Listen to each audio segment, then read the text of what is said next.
Naam, habari za wakati huu, karibu tena, ni wakati mwingine tena tunakutana hapa tuendelee kuhabarishana taarifa mbalimbali. Rais wa chama cha wanasheria Tanganyika Boniface Mwabukusi ameweza kutoa update mpya, akitoa taarifa mpya baada ya taarifa ya awali ambayo alichapisha kupitia mitandao yake ya kijamii kuhusu wanaharakati ambao wanadaiwa bado wapo Tanzania.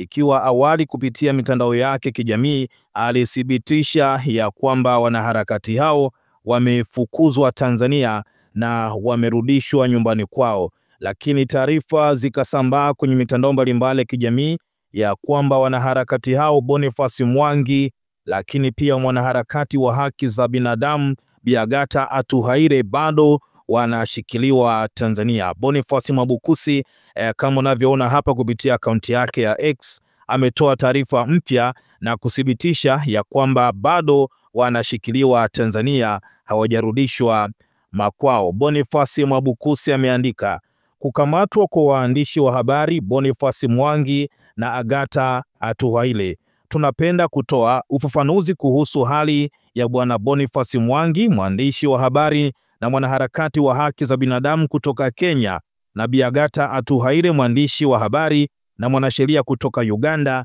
ambao awali iliripotiwa kuwa wamefukuzwa kutoka Tanzania.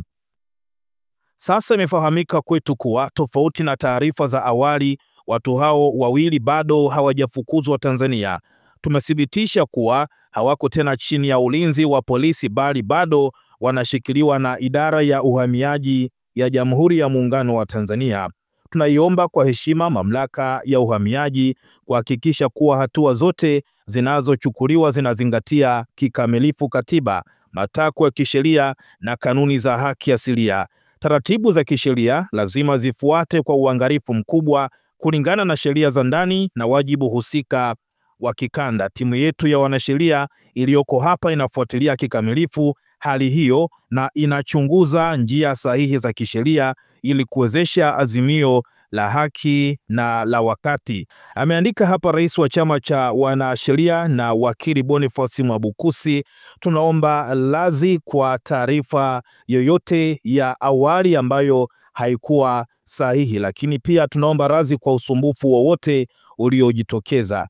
Ni rais wa chama cha wanasheria Tanganyika Boniface Mwabukusi akitoa taarifa na kuomba radhi kwa kile ambacho waliwahabarisha hapo awali ya kwamba watu hao tayari wamerudishwa makwao, lakini baada ya uchunguzi amethibitisha ya kwamba watu hao bado wanashikiliwa Tanzania na wapo idara ya uhamiaji. Watu mbalimbali wametoa maoni yao hapa kuhusiana na taarifa hii ya wanaharakati kutoka Kenya na Uganda ambao bado wanashikiliwa hapa Tanzania, lakini kubwa akimalizia kwa kusema ya kwamba tunasikitika kwa mkanganyiko ambao ulitokana na taarifa za awali na wameomba radhi kwa usumbufu wowote uliojitokeza. Kwenye comment huyu wa kwanza anasema tumekuelewa, lakini pia mwingine anasema Tanzania yangu imeharibiwa na Chama cha Mapinduzi na Samia, mambo mabaya sana haya, wa Kenya ni ndugu zetu. Lakini pia mwingine akasema hii taarifa ni ya muhimu sana na inasisitiza kile ambacho tunapaswa kudai kama taifa linaloheshimu sheria, haki, wazi na ufuatiliaji wa taratibu. Si dhambi mtu kuwa mwanaharakati au mwandishi, lakini ni dhambi kuwashughulikia kinyume na sheria. Tutaelewana tu soon. Lakini pia mwingine akasema asante kwa taarifa. Lakini pia mwingine akasema sababu ya kukamatwa hasa ni nini? Ndicho ambacho tunahitaji kufahamu.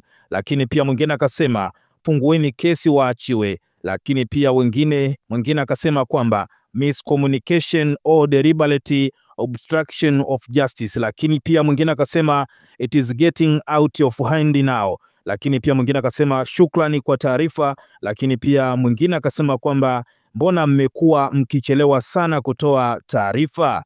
Wengi wametoa maoni yao hapa kwenye taarifa hii ya rais wa chama cha wanasheria Tanganyika na wakili Boniface Mwabukusi, lakini pia nawe una nafasi ya kutoa maoni yako na endelea kukaa karibu nasi kwa taarifa mbalimbali.